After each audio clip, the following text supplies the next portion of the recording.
The Bible. It's 66 books of history, stories, letters, and poetry that fit together to form God's one big story.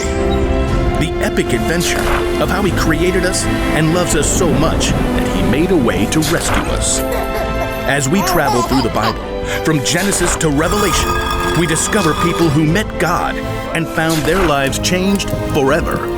And now for an amazing story, inspired by the book of John, chapter 21, verses 1 through 19.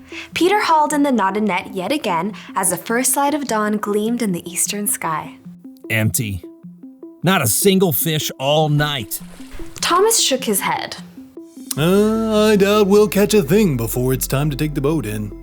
John studied Peter thoughtfully. Peter, you didn't really want to catch fish anyway, did you?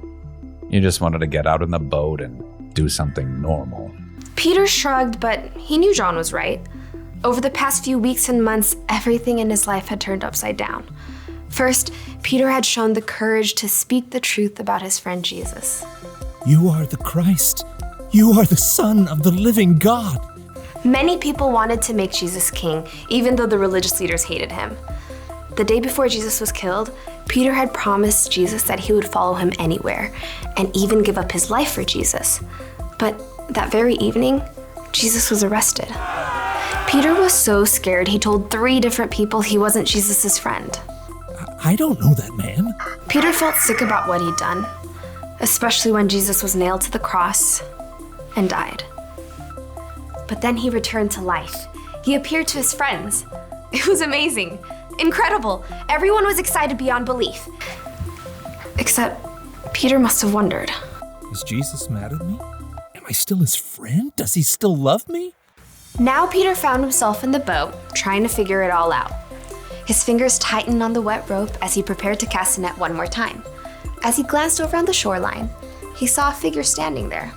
Friends, don't you have any fish? Nope, not one. Throw your net on the right side of the boat. There you will find some fish. The 7 disciples in the boat exchanged glances as Thomas laughed. I seriously doubt it.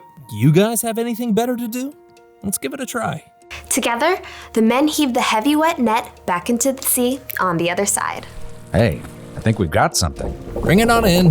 There's 1 fish. 2 fish, A red fish. Ugh. a blue fish, and another one, and another 10. Whoa, need some help here.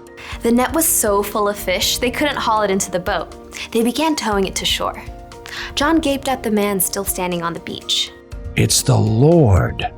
Excitement raced through Peter's veins. He was about to see Jesus again. But just as quickly, guilt gnawed at his stomach. Facing Jesus meant he had to face how he denied knowing Jesus. But it's Jesus. I've got to see him no matter what. Grabbing his coat, Peter jumped out of the boat and into the water.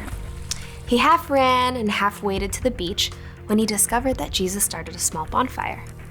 Fish and bread were already toasting over the flames.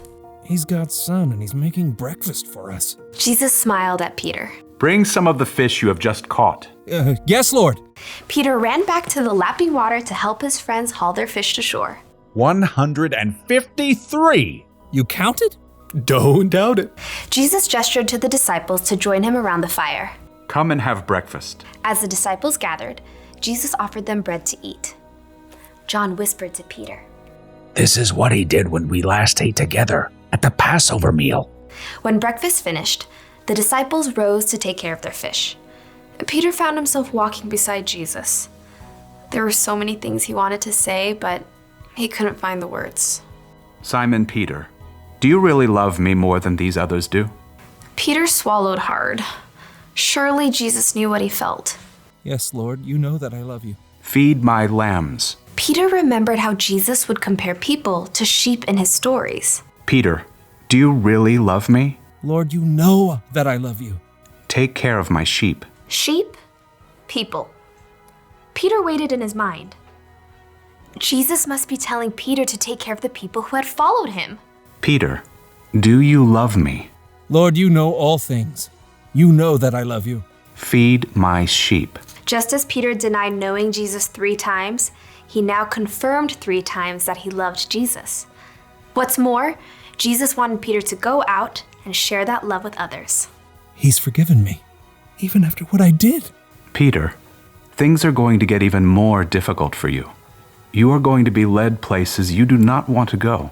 Peter slowly nodded his head. He was willing to do anything Jesus asked of him.